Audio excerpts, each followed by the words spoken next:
Um, as most of you know, SHIFCO's focused on helping business grow and scale, and in particular, helping people to make a bigger impact in the world. So we kind of call that scaling good. By the way, we do lots of events. They're all free because we really do want to help people that are trying to do good in the world and trying to make their business more profitable, more purposeful. So you can join these anytime. We certainly would love to have you as a member, but when the time's right, but we continue to serve. And these events are typically joined by both members and guests.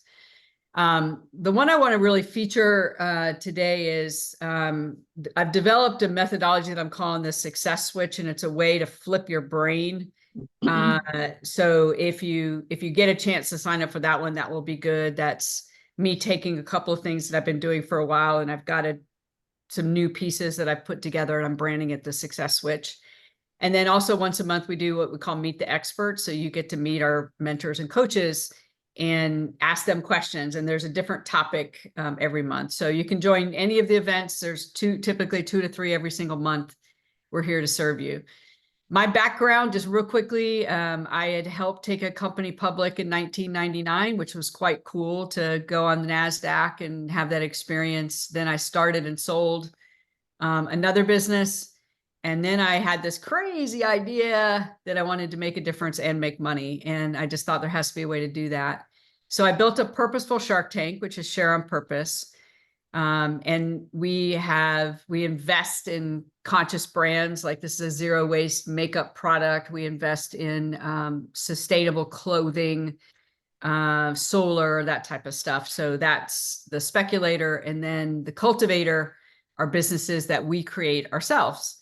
And so I've got 5 businesses in there. And I've got a great leadership team. So don't think that I run all of those businesses. I spend the most of my time in SHIFCO, quite honestly, because I feel like it's my life purpose to do what we do in SHIFCO. But I've got this great leadership team that runs those other brands that we created using a lot of the things that we're going to talk about today. So that's me in a nutshell. Kind of skipping into gleefully, how do we do this with more ease? How do you scale a business, whether you want to scale it to $10,000 a month, $30,000 a month, $80,000 a month, $1 million a year, whatever it is. The biggest lesson that I can pass on, I'm older than I look.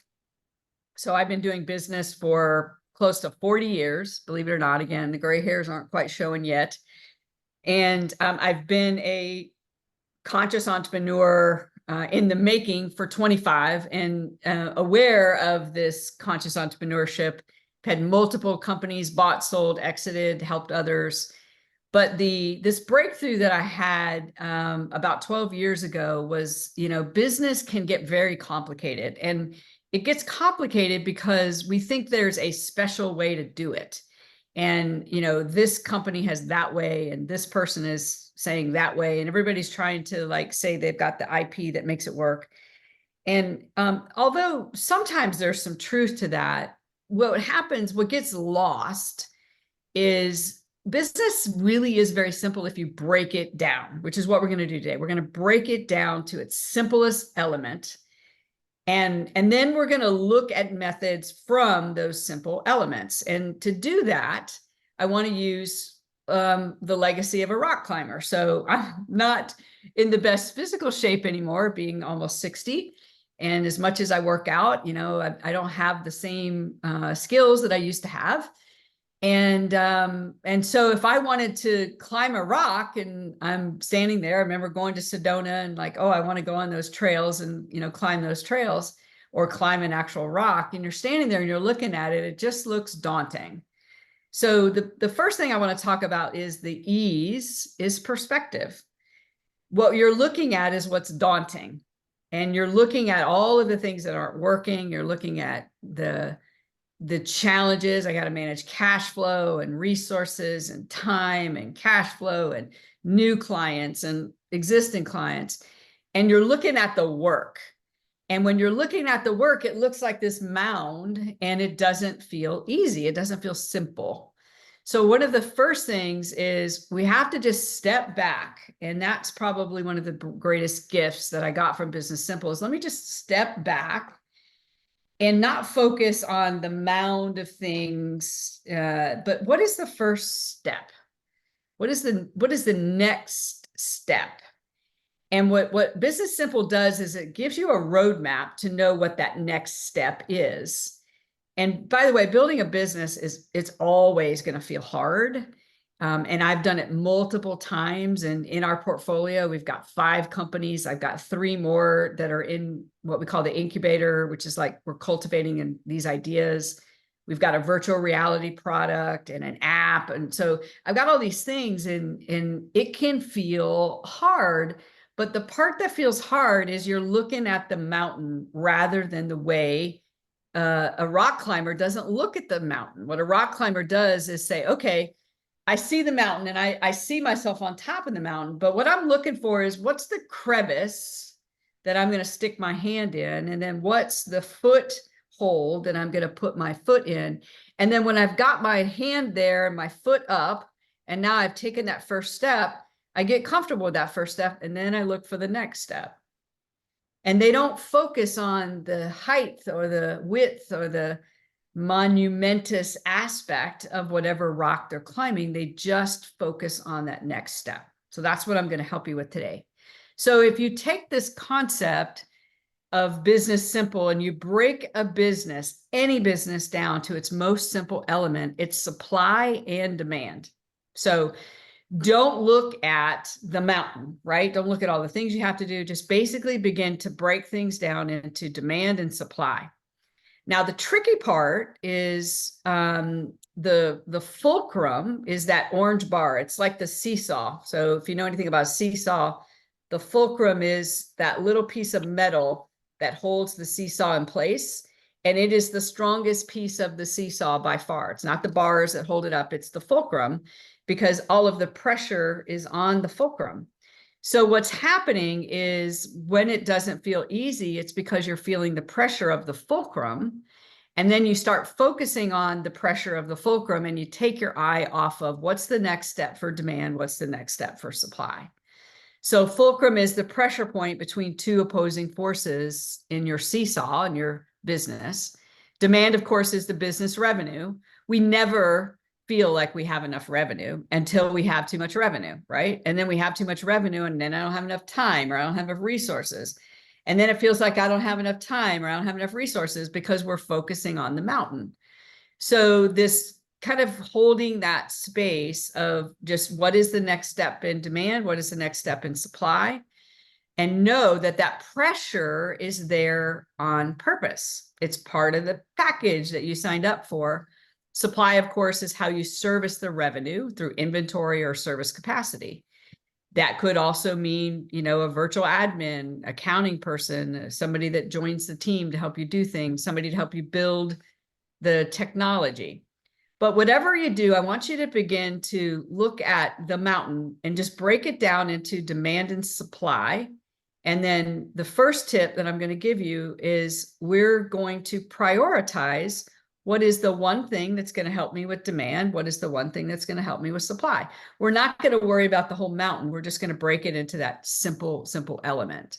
Now, before I kind of show what this fulcrum looks like from a revenue line, I want to stop and see if there's any questions or comments about that. Then I'm going to show you a picture of what business revenue might look like when somebody is going through these fulcrums.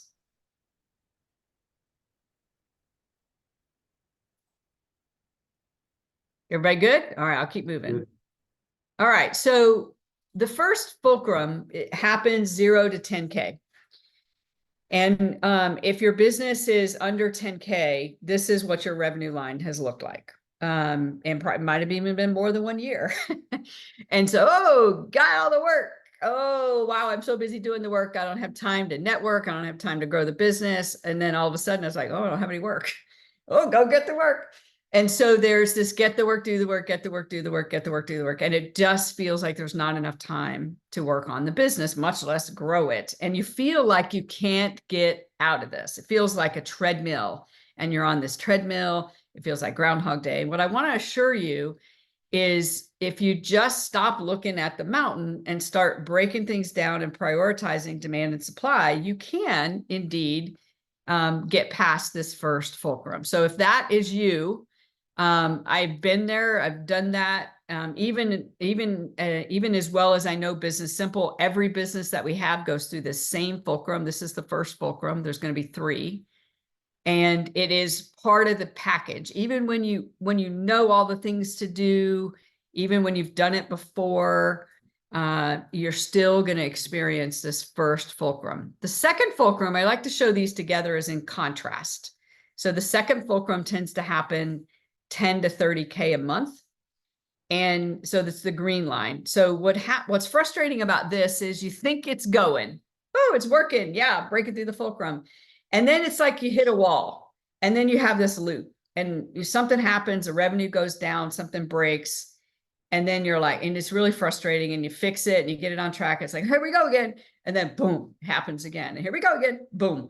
And sometimes the loops are big and sometimes they're little, but I don't care whether they're little or big, they're all horrible. And what happens is we lose sight of, we start looking at our revenue month to month, and we see all of those ups and downs. And we, instead of looking at it quarter by quarter or half by half or year by year, and we miss the fact that we are making progress, it just doesn't feel like it. And you get then, and of course, if you focus on the challenges, then it's the business slides back further and you get back into this. Ultimately, the third fulcrum happens when you're somewhere between 25 to 30K. And you've got some of these Business Simple elements in that we're going to talk about today. Now is when it starts to go. The challenge is when it starts to go, we want it to be the hockey stick. For those of you that are builders that want it to grow faster, you want it to grow faster. And it doesn't work that way. What happens is it goes and then you hit a plateau. It doesn't loop so much, although you might have a little bit of setbacks. And then it goes again, and then it plateaus, and then it goes again, and it plateaus. So this scaling to 1 million, this is typically about 30K to 1 million. This is what it looks like. And then typically as it's approaching 1 million, for those of you that are scaling, that's when you start to see the hockey stick. Now, sometimes that hockey stick can happen earlier, where something you get a big client, something happens, it takes off. But invariably, if the infrastructure of the business on the supply side is not in place, it falls right back down. And I've unfortunately experienced that more than I would like.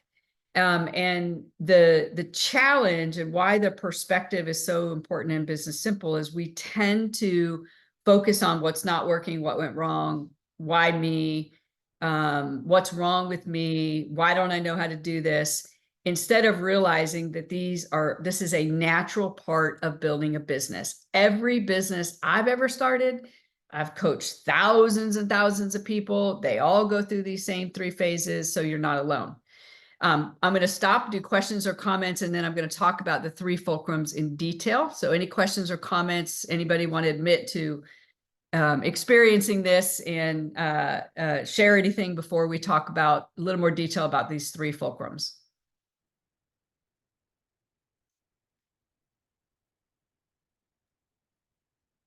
Terry, I'll just say that I have been, I think mostly just in that first fulcrum, maybe dipping into the next one, and it's all the things you just said.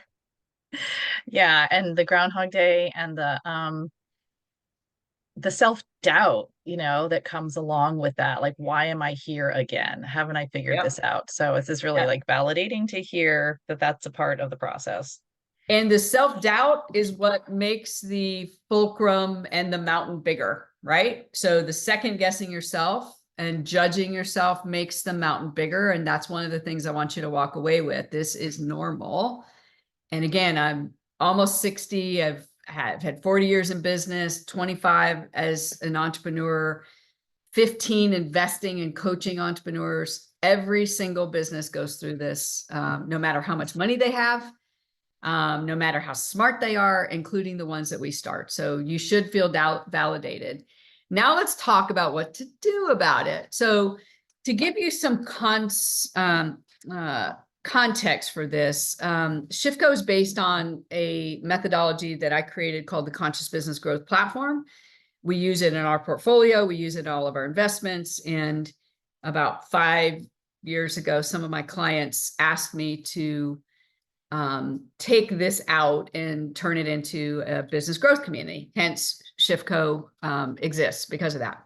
So if we look at each of these phases, and those of you that are in ShiftCo, you're familiar with this, so I'm not going to bore you with it, but what we do is we break down the phase, and then we break down the skills in the phase, and then we isolate a skill at a time. Okay, so that's this kind of the secret. It's a diagnostic prescriptive model, and it's why it's so effective.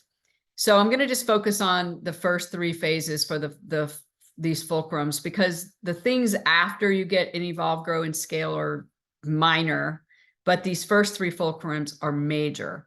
So the first fulcrum I call the time fulcrum. It shows up around 5K a month, and it stays with you until 12 to 13 to 14K a month. And it will feel like you never have enough time. And what happens is if you buy into that and you start focusing on the fact, I have too much to do, I got all these lists, and the next thing you know is you won't have enough time. But if you just break it down and you say, okay, what are my priorities for demand? What are my priorities for supply? What's the next priority, i.e. what's the next step? And stop looking at the whole mountain, you'll be surprised. It's easier to break through the time fulcrum than what you think. So that's the first fulcrum. That's the one that tends to cause the revenue, revenue grows and then it falls, and get the work, do the work, get the work, do the work, get the work, do the work. And part of why that's happening is because your relationship with time is not helping you, because you're focused on the mountain and there's not enough time to get everything done and all that kind of stuff. So you got to train yourself not to focus on the mountain and just say, okay, here's my demand list, here's my supply list, what's the next priority? I've got an hour today to do that. I'm going to put it on my calendar. I'm going to make that happen. And I'll give you a lot of really practical strategies here in a minute of what those priorities could be. But that's the first fulcrum. Questions about the first fulcrum before we talk about the second fulcrum? All right, second fulcrum typically happens around 10, 12, 13, 14, 15K a month, and takes you all the way to probably 30 to 50K a month.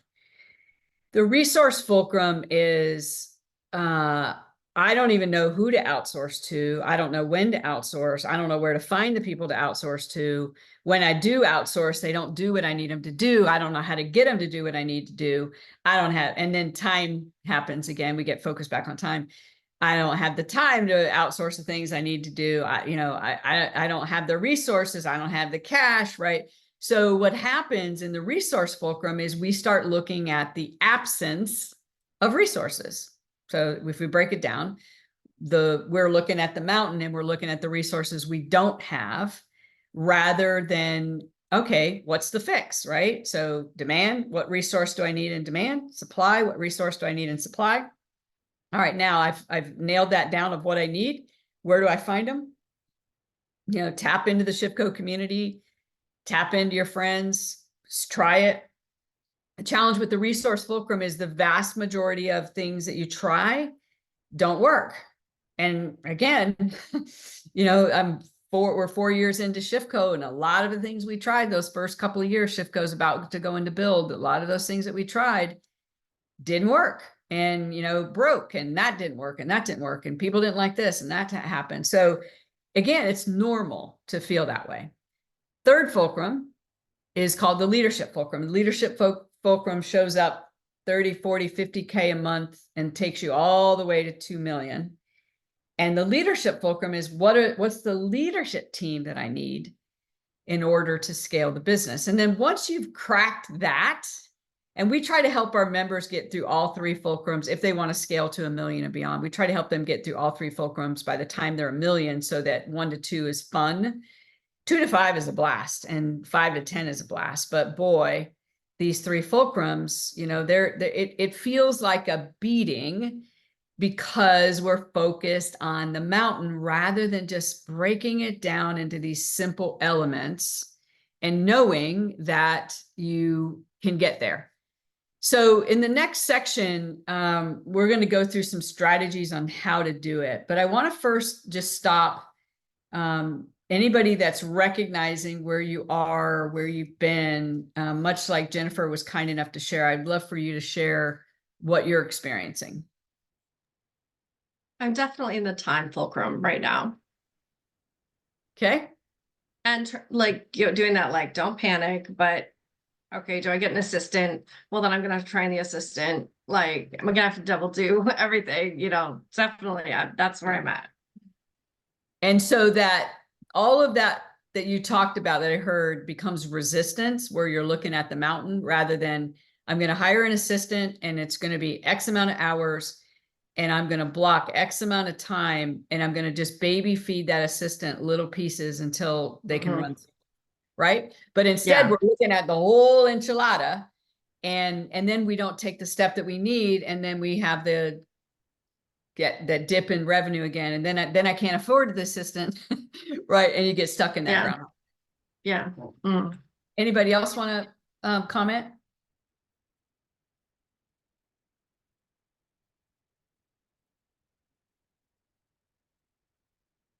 All right. So how do we do it? How do we crack this nut? There's a couple of things that I want you to think through. So the first thing is, by breaking it down into demand and supply, you're going to look at it differently. And you're going to have challenges on both sides through all three fulcrums, always. So don't think, oh, I've got all this business coming, you know, I get lots of referrals, it's great. You know, I just have a supply issue. No, you don't. Right? Until you get all the way through all three fulcrums, you have a demand and supply issue. You need to know on each side what needs to change, okay? And then you need to evaluate, do I work on demand or do I work on supply? Don't try to work on both at the same time. So let's say in Disha's case, she needs an assistant. And so she breaks it down and says, okay, I've got to get the assistant. I've got to train the assistant. Here's how I'm going to break that down. It's going to take X amount of time. I'm going to block it on my calendar. And then boom, you know, that happens. Oh, I've got some breathing room. Guess what? You got to flip back over right away to the demand side. Once you make a change on one side, you got to immediately flip over to the other side and work on the other side. But you're always knowing what needs to change. And you know, for those of you that in ShiftGo, your mentors are good at helping you with this. Your coaches are good at helping you with this, figuring out what it is that needs to change. Second thing is you really have to understand the value of time. And we don't put a dollar value on my time. And probably the best thing that I learned was probably maybe 25 years ago, right about the time I was becoming an entrepreneur, was this idea of the value of time. And I put a dollar value on every 30 minutes. And I didn't put the dollar value on how much I was making at that time. I put the dollar value on what I wanted to be making in my business. And then I said, you know, so I want to be making my business. I want to take home, you know, 250K, whatever that is. I'm going to break that down into divided by 2,000 hours. Okay. So divided by 2, I've got 4,000 30-minute increments. How can I invest those increments? So I think of time as an investment, not something I'm spending. And so by understanding the value of time, which we'll go through in a minute, you look at those chunks and you stop wasting time, you know, and you become much more focused when you know whether your 30-minute block is worth $25 an hour or $100 an hour or whatever the number is, that 30-minute block, and you start thinking about your calendar in those 30 minutes blocks, and you look at it, I'm investing, let's say your 30-minute block is worth $50 because your $100 an hour is the value that you've got. Then you basically are saying, okay, I've got $50 that I'm spending today to get this virtual assistant where they need to be, in addition to his or her time.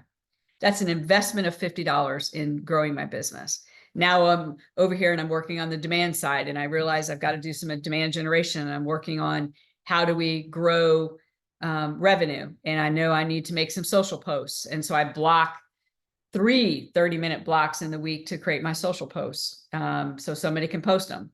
That's a $50 block. It's a $50 block and it's a $50 block. So now when that block comes up on my time, I'm like, oh, I'm investing $50 now in building the business on the demand side. So that we're going to come back to this in a minute. The third thing is there's going to be 5 different ways that you're going to get there. And I'll talk about those 5 ways in a minute. But the 3 steps that are most important after you break things down into demand and supply and prioritize them is, all right, what needs to change? I've identified my priorities on the demand side. I've identified them on the supply side. What actually needs to change? What's the next thing? And don't try to do demand and supply at the same time. Even when you're at those upper levels, that third fulcrum is probably the only time you could do it. You really want to focus on a side at a time. So you break it down, demand, supply, you identify your priorities, you figure out, okay, I'm going to tackle this priority right now. I know what my value of time is. I know what I'm going to spend, invest on this. And now I'm going to obsessively focus on fixing that one little piece, getting my VA up to speed, whatever that is. And once that's done, I'm going to go over it. I'm going to go to the demand list. And now I'm going to look at that demand list. I'm going to break it down. Now I'm going to work on that. So questions about these 3 before we circle back to understanding the value of time and then look at these 5 ways to scale.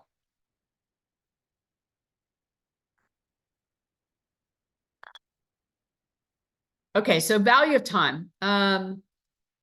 You know, there's this little grid that I'm about to give you is one of the ways that really helps me prioritize where to focus when I'm in a fulcrum. And it's called energy and impact. And the way that you look at it is you look at how much do I enjoy doing this? So I don't always look at the critical thing that needs to be done. I look at this energy impact grid and I start with the things that I really enjoy. So energy and impact, and I build this little grid and I plot all of the things that need to be done, you know, that are on the demand and supply side. And for me, because I'm a little OCD, I usually have my demand colored in one color and my supply colored in another. And so I take those lists of my top 3 to 5 priorities and I plot them here. And if it's a high impact, high energy, I do those first. So that's going to be this upper right-hand quadrant. So let's say I want on the demand side, I want to get my speaking practice going as a way to generate demand. And so that goes in that upper right-hand box. And sure enough, because it's high energy for me and it's high impact, that's going to be the first thing I do. What that does is it helps you build momentum because the mountain is what blocks momentum. When we're focused on the mountain, we're not feeling the momentum. We're feeling resistance. We're feeling struggle. So when you break it down into energy and impact and you start on these things in the upper right, you start to get some momentum, right? And success breeds success. So then I implement that one that's in the upper right-hand quadrant. And then I work on maybe another one is, you know, I really do want to hire an assistant. And I do like, you know, leading teams. So, you know, that's fulfilling and it's high impact. So I'm going to do that one next. And so now I reorder my priorities based on this energy impact grid. And now what happens is it gets me out of that. It's laborious. It's hard. How am I going to do this? It's too much. It gets me out of that. And all of a sudden I get my energy back. I'm reminded of the fact that I do really like building this business and I get some momentum. Now it starts to feel possible. Yay. And once it feels possible, that builds momentum. So questions about this, because this is one of those breakthrough tools. And then we're going to talk about how to think through the value of time. But this is really helping you know where to focus and prioritize. Terry, I have a question about the bottom left quadrant. So might that be something that if things keep appearing there, that might help you define if that's when you need something on the supply side, like this drains my energy and it's not fulfilling, but maybe for somebody else, it's a good task. It's a good thing for someone else to do. It would be the opposite for them or something. Yeah, great question. I'm going to put a pin in that because the value of time is going to answer that very question. But sometimes it's not that. Sometimes it's a service that you're doing you should get away from. You know, like one of our businesses, we have Ignite on Purpose does demand generation on a pay for performance basis, and we're very good at it. We used to help people build websites because we need the website to convert. that was very draining, and it was low impact because it was low profit and it was hard. And so I was like, why are we doing this? Why don't we just partner with web companies and teach them how to get the website to convert, and they build the website. So sometimes it's not just what you outsource. Sometimes it's thinking differently about things that end up in the low energy area. Sometimes it's not just outsourcing. Sometimes you can change the service. Sometimes you can change the price so that you're making more money.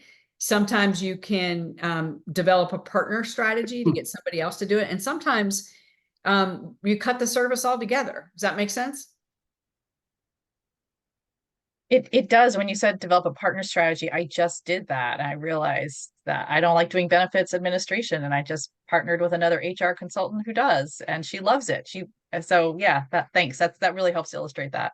What So to do with that is that. an example of, it doesn't impact the core of your business, but you know you need it because your clients are asking for it. It falls in that lower left partner, right? And then there's going to be some outsourcing, which we'll talk about, the value of time and how and when to outsource. But sometimes you can get there other ways, such as partnering. Other questions or comments before we talk about the value of time?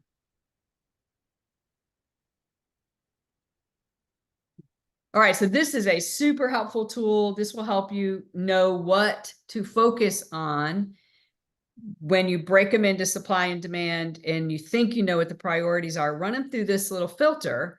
Start with the ones that are high energy, high impact, and you're going to feel this lift. You're going to feel this excitement. And the next thing you know, it's like, oh yeah, I can do this again, because you're feeling like, oh, we're scaling the mountain. Here we go. And then now you've got more energy to feed whatever the next thing is in the business. So value of time comes next. We talked about how do you know what to focus on. Now we're going to look at the value of time. This body of work came from a very good friend of mine, Elizabeth Ice at Results Resourcing. And the way that she thinks about the value of time, one is, I encourage you to put a dollar value on every hour and then break it into 30 minutes. Because a lot of things that could be done in 30 minutes, we end up doing over an hour.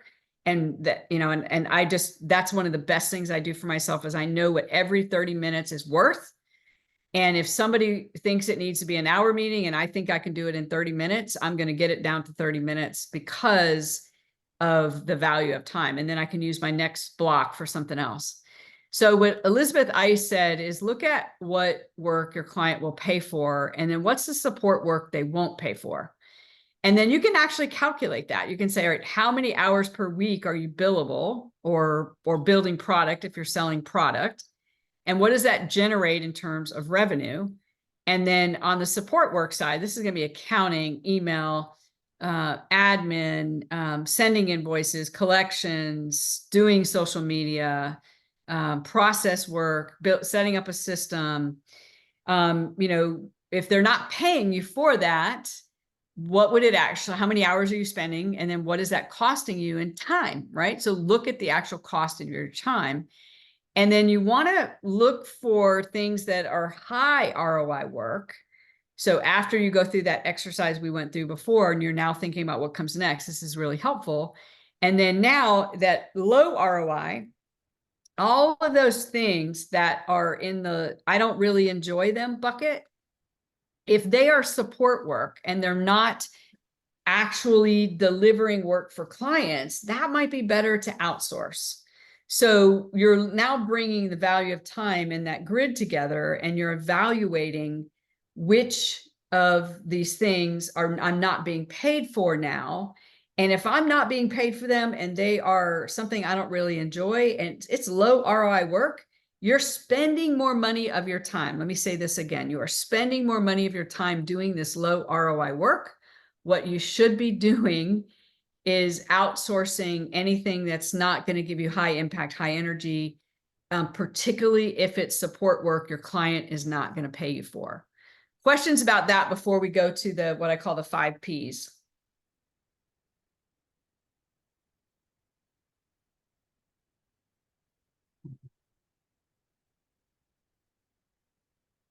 All right. And remember, you guys will get a recording of this because I know it's a lot of very, very powerful concepts. to digest. All right, so now we're going to get to the 5 P's of Business Simple. So remember, Business Simple is about breaking things down and then bringing the fix one at a time. So what I have found is there's 5 different things that have to be addressed to make the business more simple. The first one is the product or service that you're selling. Where is it complicated? Where do clients stumble? Where do you feel like it's arduous and hard? Where do you're like, oh, I don't want to do that? You know, taking a look at the things related to your product. A lot of times you're trying to deliver a product or a service. I'm going to talk about the difference. I know it's obvious, but it's very different when you think about Business Simple. You're trying to deliver something you think you should do that you really should not do. I'll give you a great clients. One of our investments is Izzy Beauty. It's the first completely zero waste, recyclable, circular economy makeup line, makeup and skincare line.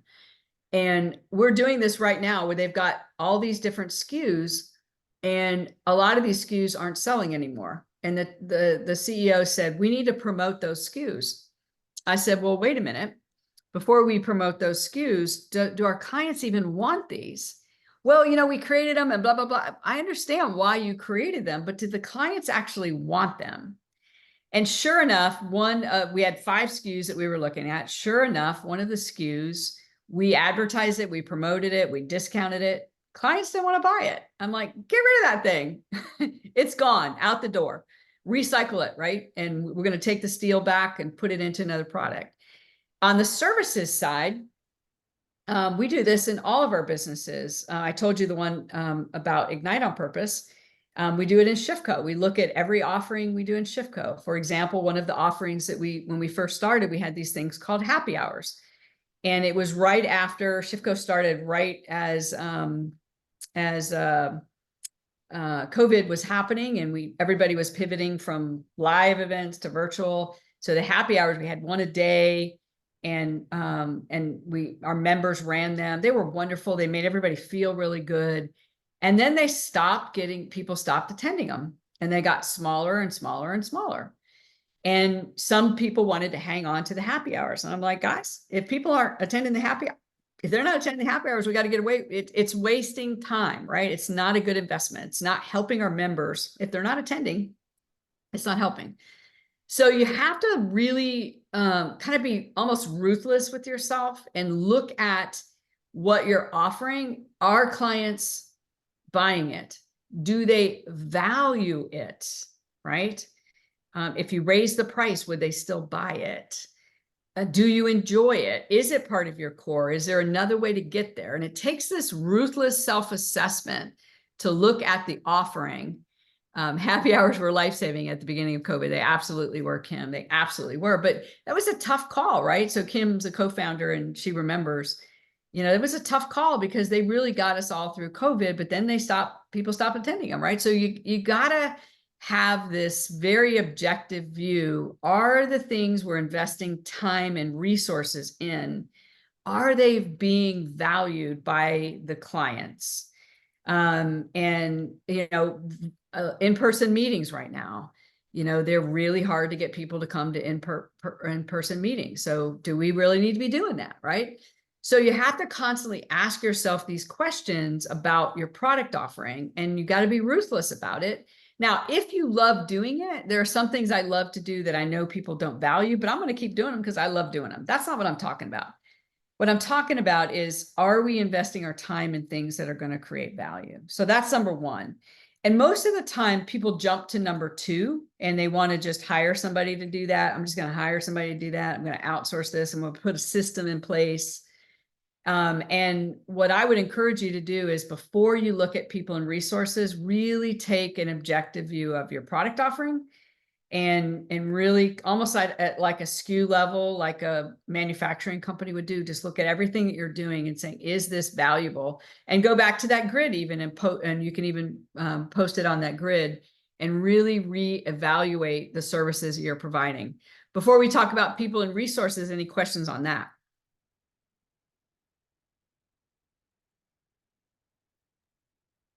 Okay, so Not people, a question, but a comment, yeah, because go ahead. I heard a fellow entrepreneur, she said, I put everything through a filter. Does it bring me revenue or does it bring me joy?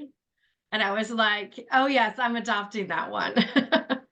And the only thing that I would say is, does it bring me value, which is revenue and profit, Yeah. and joy, or joy. So that value piece is key. So so good. That was a great phrase for that. People and resources are typically outsourcing, hiring, but there's other ways to get there, which we're going to talk about in a minute. And there's it's really about being creative. And really, this is where you have to back away from the mountain, right? Because when you're climbing the mountain, you're thinking about how big the mountain is. You're like, oh, I gotta hire a VA, I gotta hire an accounting person, and it's also painful. Just get off the mountain and say, okay, what is the next step? What resource or person that if I hired them would make the biggest impact on the demand side or the supply side? Don't really think you have to eat the whole elephant at one time. Just break it down. So people and resources. Third is, quite honestly, just like product offering, it's the thing that people really skip, is most of the time people aren't charging enough and they don't have the profits to then hire the resources they need to deliver the product they want to deliver. So sometimes it's a pricing and profit issue. Ruthlessly evaluate that. For those of you that are members, we have a financial basics pathways where we help you do this, and we really break it down, break your P&L down to how do you really understand what's profitable and what's not. And you got to do that. You really do have to look at that side of it to ensure that you're building something that it will give you the profit to hire the people and resources that you need to deliver a great product.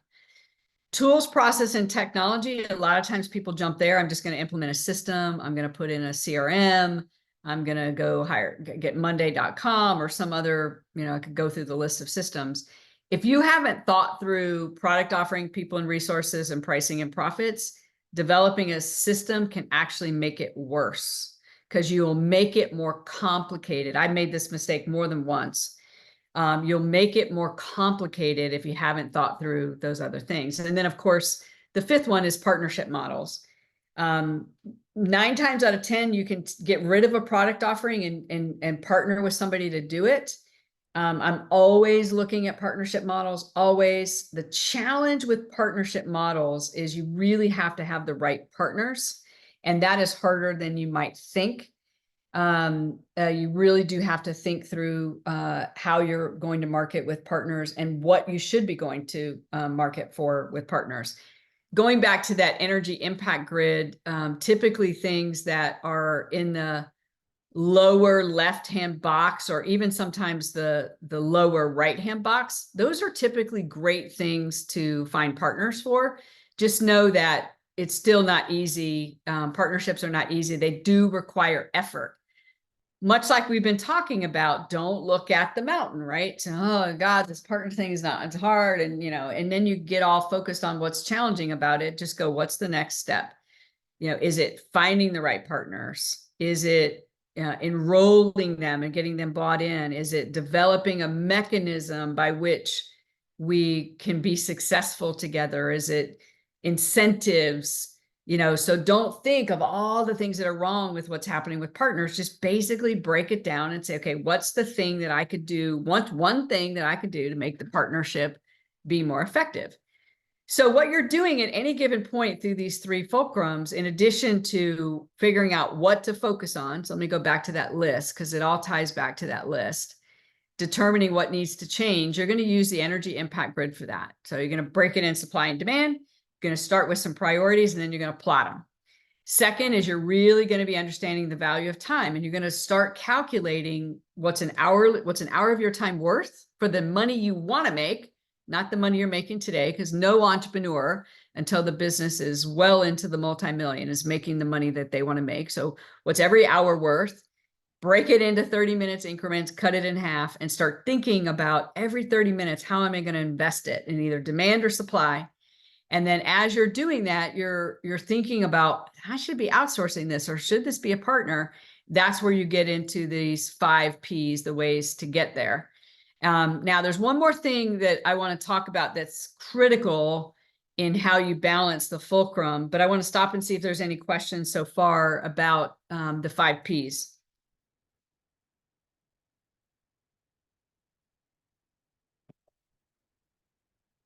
Okay, this is the critical thing.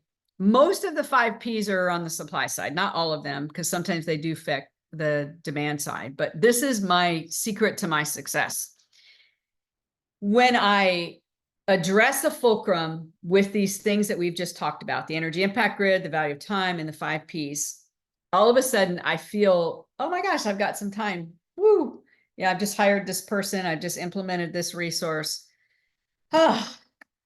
And I enjoy that time for just a little bit. And then my attention immediately focuses on it's time to get busy and generate demand. So now that I've spent the time on the supply side, making the business more simple through product offering, people and resource, pricing and profits, tools, or partners, then I say, I'm going to turn around and I'm going to invest that. Let's just say it's 4 hours a week, 2 hours a week. I'm going to turn around. I'm going to invest that 2 hours a week in demand gen. That is the secret to how you get through these fulcrums, how you get your revenue to look like that. Is when you bring the fix on the supply side, going through these steps that we just talked about, when you stop obsessing over the whole mountain and you just focus on the next step. When you get that time back and you feel that, oh yeah, great, turn around and say, okay, now what's my next priority on demand gen? What's the one thing in the energy impact grid I would like to do in demand gen? And then you do that. And that's what causes you to get through the fulcrum, is you immediately turn around as soon as you get that time back and you invest it back invest it back in the demand gen. Questions about that? And then I want to share one other thing with you before we wrap up.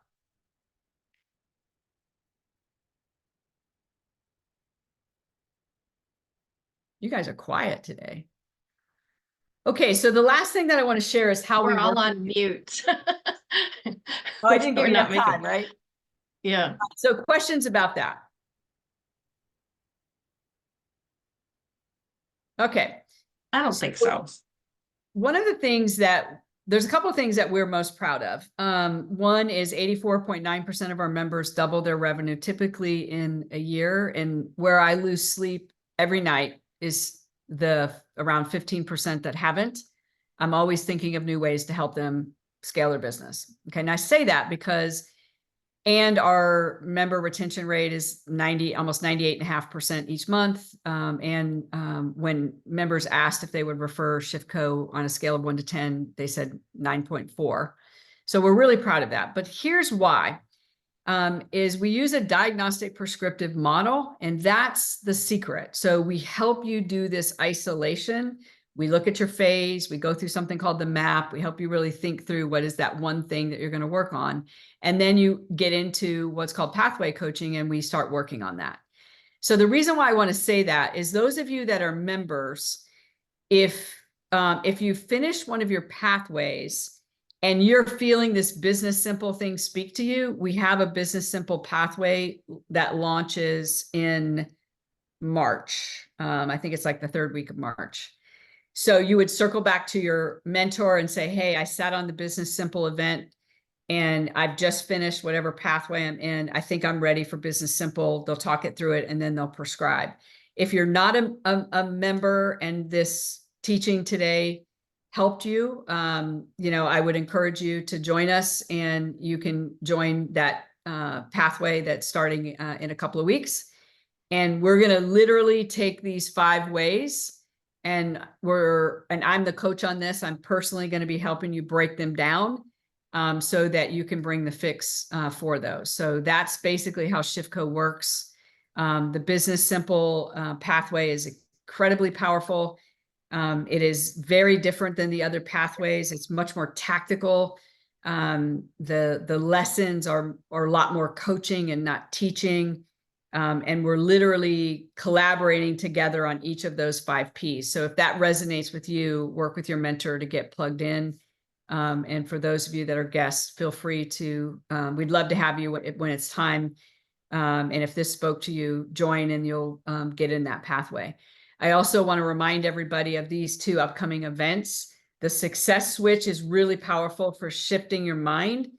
And those of you that tend to focus on the mountain and get distracted by the mountain rather than what's the next step, the Success Switch will help you with that. And then also encourage you to join us for Meet the Experts. So that is Business Simple. We've got a few minutes left. Who has the first question? And I'll take the screen off so I can see you guys. Who has the first question? Couple here, Terry. On the Business Simple pathway, is that productive for a brand new business that doesn't have a product in the market yet, or a business that's launching a new product and wants to focus on that brand new product? Is that an effective pathway? The latter, yes. The first one you said no. There's other ways that we would send somebody that's early in the process that they would get better results. But if they've got a business up and they're launching something else and they're struggling with the fulcrum, Business Simple would be a good fit for that. Okay, thank you. Great question. Other questions?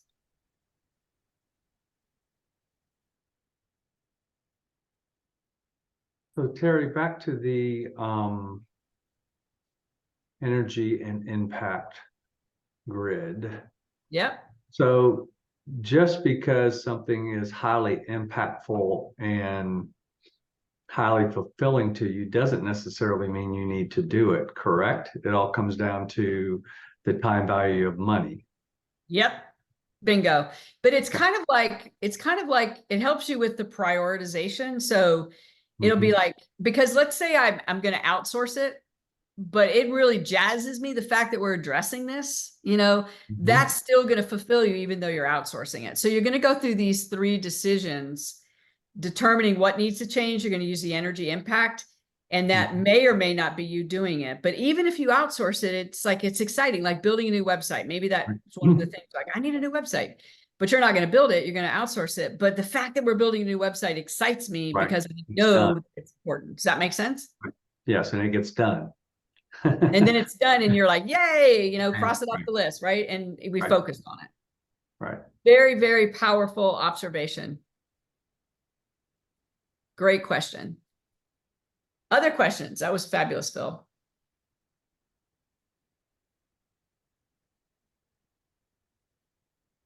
All right, lots to think about.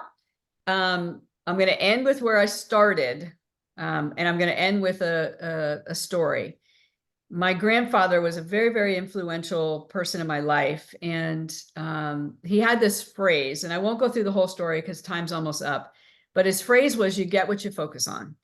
And what he taught me, both as a child and as a young adult, is if I'm focused on the problem gets bigger. If I'm focused on the priority, the problem starts to shrink. And that is really the lesson of the rock climber, is my priority is the next step I'm going to take. It's not the whole mountain. And if I just take a step at a time, I'm going to gain momentum and I'm going to climb the mountain. So I leave you guys with that thought. You get what you focus on. Don't focus on the problem, just focus on the priority and break those priorities into supply and demand. As always, it's been an honor to serve you guys. If I can do anything to help you, please let me know. And you guys will get a recording of this. Feel free to join us for any upcoming event. Thanks, everybody. Thank you, Terry. Thanks, Thank you, Terry. Terry. Thanks so Very much.